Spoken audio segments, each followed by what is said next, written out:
Om Sthapakaya cha dharmasya sarva dharma swarupine avatara varisthaya Ramakrishnaya te namaha.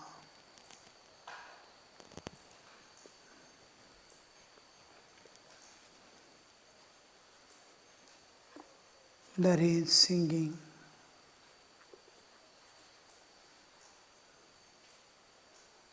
In my heart's firmament, O Lord, Thou wilt arise as blissful immortality. We saw this in detail. And as and when the chakora beholds the rising moon, it sports about for very joy, so too shall I be filled with heavenly happiness when Thou appearest unto me. In our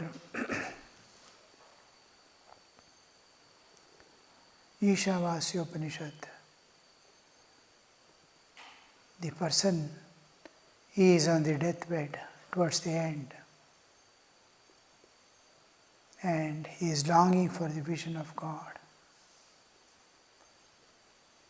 Hiranmayena patrena satyasyapi vritam apivritam mukham tattvam pushan apavranu satyadharmaya drishtaye.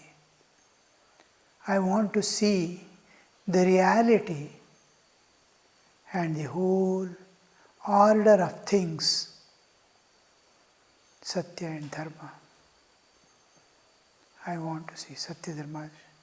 Pushan ne karsha Yama Surya Prajapatya Vyuha Rashmin. When he prays for that, the light of consciousness, Chaitanya, starts shining. All the material world becomes, slowly fades away from the consciousness. And the invisible part of this creation, which pervades the entire universe and gives existence to all that exists, manifests.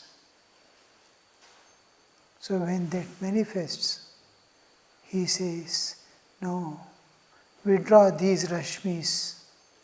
I don't want to see this. Yatte rupam kalyanatamam tatte pashyami. What is that kalyana rupa? That is, which is going to give collective welfare. Kalyana is not only my welfare. I have seen, I am satisfied, I have reached. There are three terms we usually use: Shubham, Kalyanam and Mangalam. Shubha is incidental, Shubha Yatra, particular event it covers. Let this be good, marriage, Yatra, Shubhamastu. These insist, independent. And then when I seek the welfare of a community as a whole, then Kalyana. And when a good thing I am seeking forever, it is Mangala. Lives after Mangala, Sarva Mangala Mangalye, Mangala Sutra, which is going to give eternal auspiciousness, goodness, fortune it brings. I want that eternal Mangala. So yete, he is no more interested in his own realization. He says, Kalyana tamam tatte pashyami. He wants to see that which is going to bless all the jivas, who is present in everyone as the Antaryamin, and who is going to fulfill all the desires of all devotees with, like a mother, whenever the child calls, weeps, the mother runs.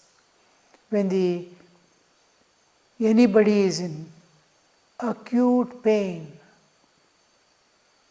great danger, difficulties which cannot be transcended, in that case when he calls, or out of love a person calls, or he wants to realize God, Jignasu, Arthati, whatever he is when calls, how the God goes to that person, fulfills his needs and desires if they are not detrimental to his welfare.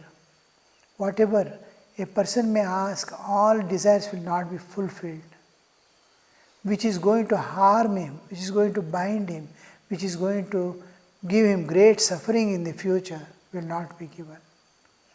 What he needs, but we many times fail to ask for what is needed and ask for something which we don't need and which is harmful for us. So God fulfills that how he is going to present himself to these people, that from ancient times the humanity on the earth have approached. A power which is beyond the whole manifestation. Anywhere, anytime, who is available to all. Because now you see, earlier we had telephone, and we had each time we had to go to the booth or wherever telephone is kept in the house, call comes, you have to run. If there is no telephone in the house, if you want to ring it up, you have to go to the telephone booth and you have to ring up. Now it is not, because it is localized, it is like temple. You have to go to the temple. When you know God is everywhere, it will become a mobile. Mobile, wherever you are in link with the rest of the world. Only thing is, the mobile must be in range. Then everything. You must be in tune with God. And you can contact anytime. And God immediately manifests without delay. So, how did that, what manifests? How compassionate, how merciful, how His unconditional love calls the Jiva, and Jiva receives that grace, that Rupa, yatte Rupam Kalyanatamam tatte Pashyami. Oh, I want to see that Kalyana Rupa. And how he beholds that total identity with it, Devata. In whatever form he appears to him, he is the most pleasing form for him. Suppose a devotee is worshipper of non-dual, he goes as the impersonal absolute, Nirguna Nirakara, he presents.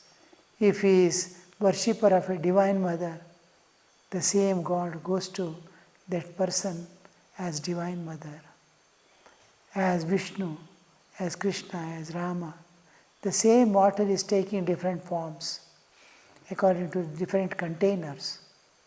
One container is, his mind is like Rama's, always thinking of Rama. Water if you put, it will become Rama's picture. Another has another container of his mind, thinking of Krishna, his mind has become like Krishna's. Water is put into it, it will become Krishna's image.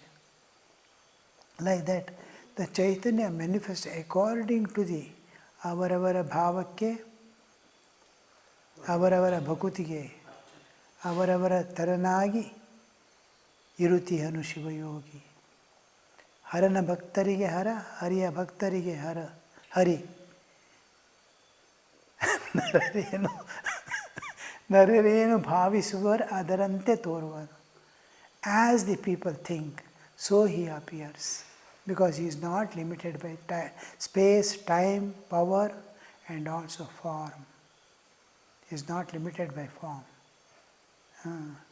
One wave in the ocean of Satchidananda is Rama, another wave from the same Satchidananda is Krishna. So whatever form you want, it manifests. Yes, I am here in that form. So that Rupam Kalyanatamam Tatte Pashyami. And when he sees, he beholds. He gives the example of Chataka. Chataka bird. Or is it? Chakora. Chakora with Chandrama. Chataka is for Swati Nakshatra. Chakora. When Chakora sees Chandrama, it will be just gazing at it with great interest. It will not, anything happening, it will not move its head this side, that side. It will be waiting for its rise, and with great joy, it sports. Means his heart starts dancing in great joy. When Tukaram and all these people used to go to Pandharpur, God used to become Chakora. And he used to, taka taka taka, he will start dancing on that pedestal, altar, on which the image is kept. Image, they are not seeing the image. Image has disappeared. And real Vitala is dancing. Like that. Here, devotee, he dances in ecstasy. You can see Chaitanya Mahaprabhu.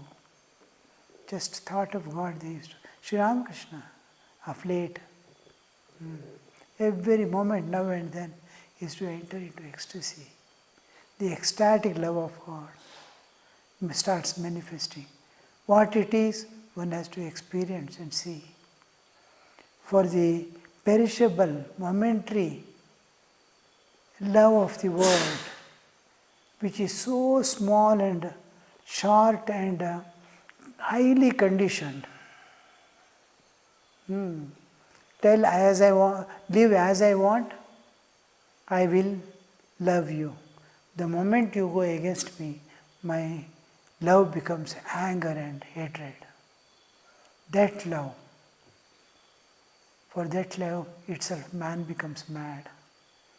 What could be limitless love and unconditional love of God? What happens? So he becomes like Chakora. Just like that, I will be just aghast. I will be looking at it. When will that day come in my life? Is the question Naren asking. Will that day come at all in my life? And when does it come? So this is the thing, how a vision of God he gets and how he becomes. In the last he says, Yatte rupam kalyanatam tate pashyami yosa vasau purushassoham asmi. Total identity he establishes. Oh, I am yourself. I am that. Last. With that he leaves the body. He gets the vision of the Absolute. He gets the whole universe, the immanent aspect. Yet he is not satisfied.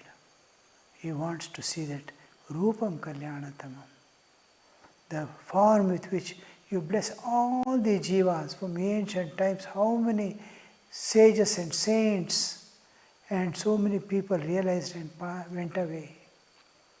To all them, which is that Lord who manifested and gave his, blessed them with all that, taking them to the ocean. May that manifest before me.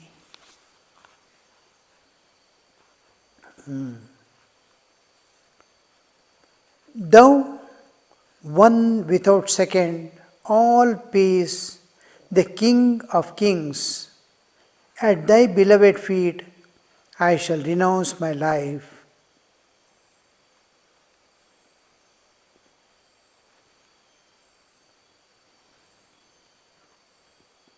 And so at last shall gain life's goal.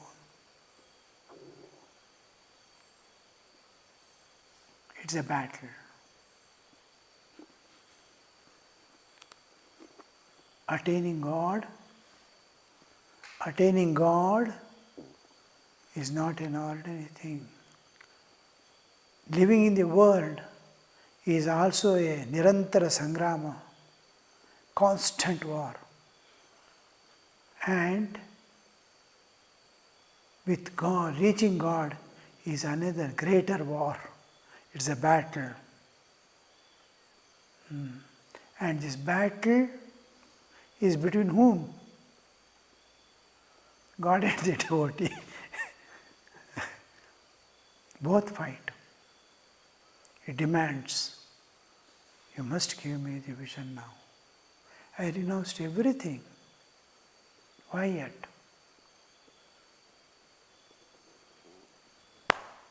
Battle continues. Can anybody win God? No. Man loses war in the battlefield. Not only loses war, not only loses the battle, but becomes a captive.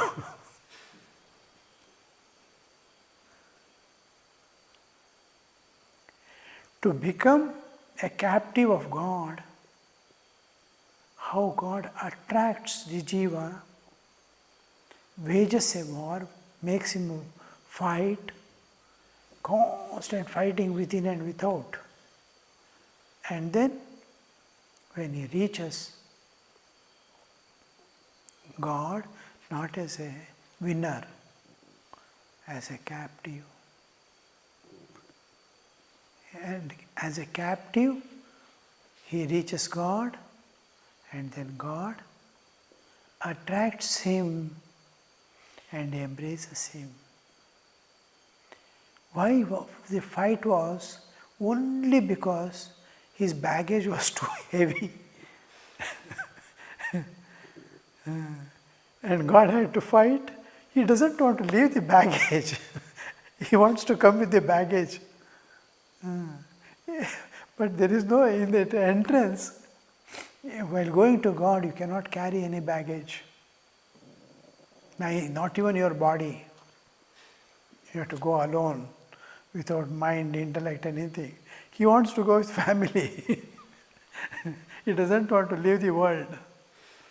Then the fighting comes. One by one he will take away and start losing all the baggages. Most painful for the person. Then in the end, God, after depriving everything in the war, finally he loses the war and then becomes a captive. Then God embraces him. Come, my child. I had to do so much. Make you fight. I had to fight with you to win you. God wins. When you win a thing, you get it and come. Suppose you win a war, the country becomes yours. God wants that the devotee must be his. He wants to have the world also with him. Then God says, no, you are mine. And then he fights and wins the devotee. He wins the devotee, and then as a captive, as a realized soul, he has reached the God. He is beyond nature. He has escaped from the nature forever. Then when the touch of God, the love of God, when it experiences, and all the Brahma of the world goes away. Oh, that was not at all there. When we wake up from the dream, we understand nothing was there in the dream. Like that he will see, oh, there was nothing. God alone was playing as this world. Just like we see, mind alone was playing as the dream world. He sees God alone was playing the world game. God was alone there. I was thinking my child, my wife, my family, my property, and nothing was there. Not even my body. He and his love alone. His play was going on. I was here for him. And then he recollects. Always he will be turning back and seeing the battle and enjoying and mentioning to others. Oh, it was a nice war. Meera's life or Tulsi's life, or Purandradasa's or Tukaram's, anybody's life you see, they will tell, in my life this happened, that happened. The war, he goes on explaining and rejoicing it with great joy. He is rejoicing every moment, remembering even the touch. After the Sri Ramakrishna says, as the coconut tree grows, leaves fall off, but that mark will remain on the tree once upon a time. That will remain his awareness. What all the path he tread, how he fought the war, and who win is very difficult to decide now. Whether God wins the devotee or devotee wins the God. Both are right. They have their own way. The play ends, reaching the ultimate. So Naren is remembering and expecting that.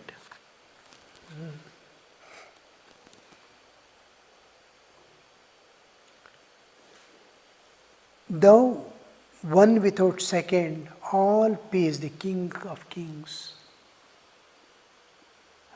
He is King of Kings.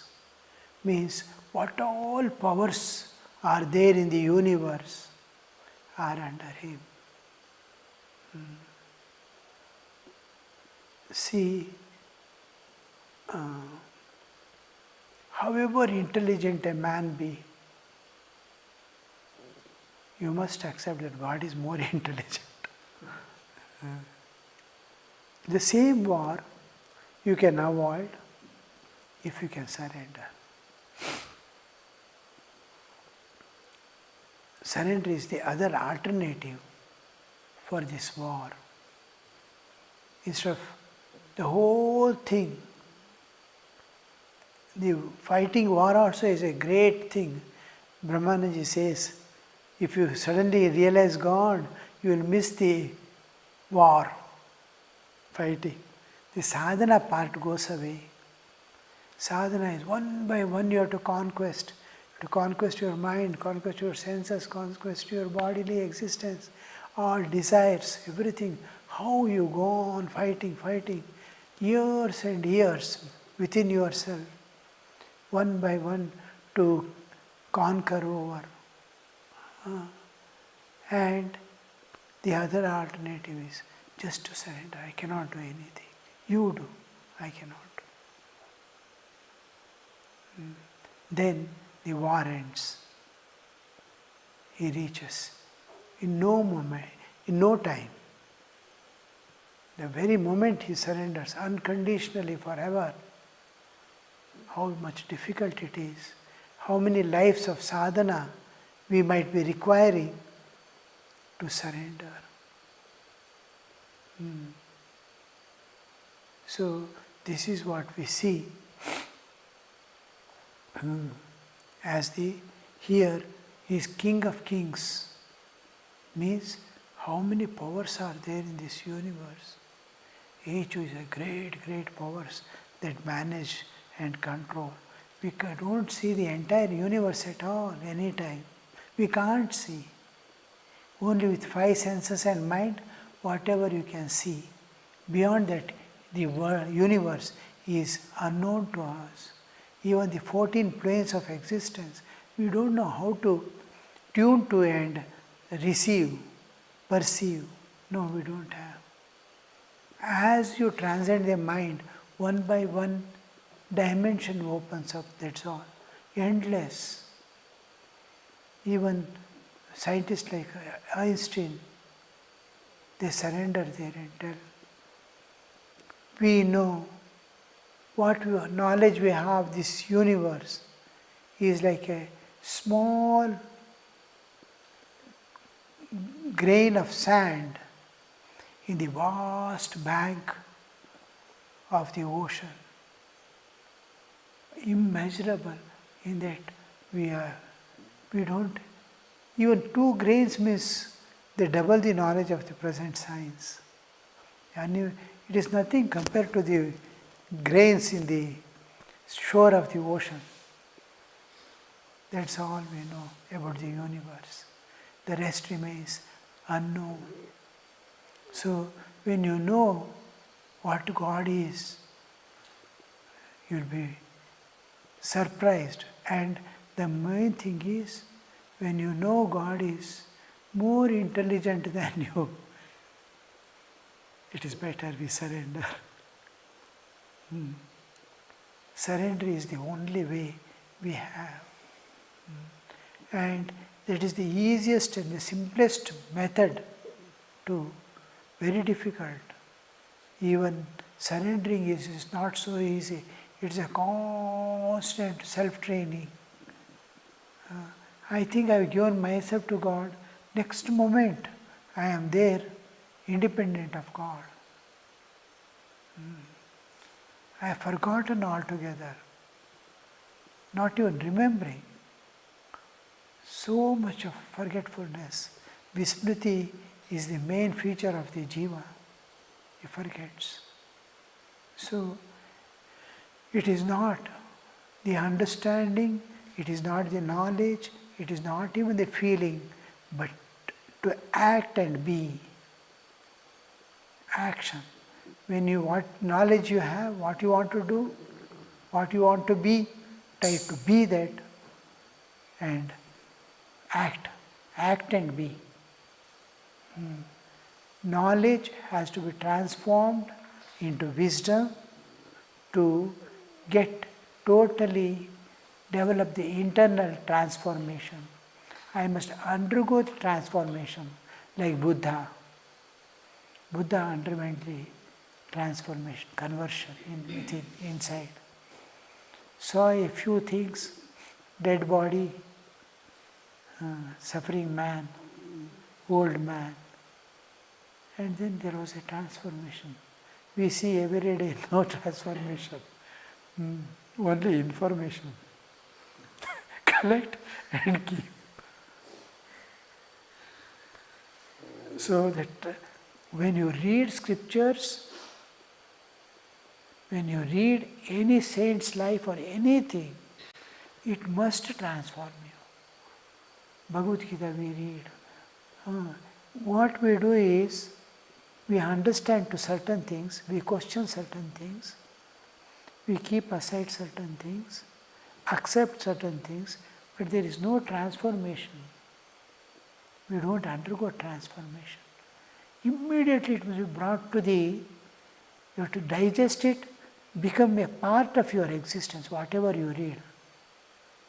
The moment you read a thing, is it there in me? I have to acquire that. I have to buy each thing, Bhagavad Gita. Somebody asked Vinayakanandaji Maharaj, as far as I remember, I forget. What should we read in Bhagavad Gita? He said, any one shloka you take and bring it in your life, you will reach. Turiyaji, maybe. So he says, take any shloka of the Bhagavad Gita, bring it into your life, you will realize God. So we are not brought. Understanding and knowing is insufficient. It has to be brought into life, it has to be brought into practice. Turn it to change the whole paradigm of your existence and then reach the goal. Om Shanti Shanti Shanti Harihi Om Tat Sat Shri Ramakrishna Arpanamastu.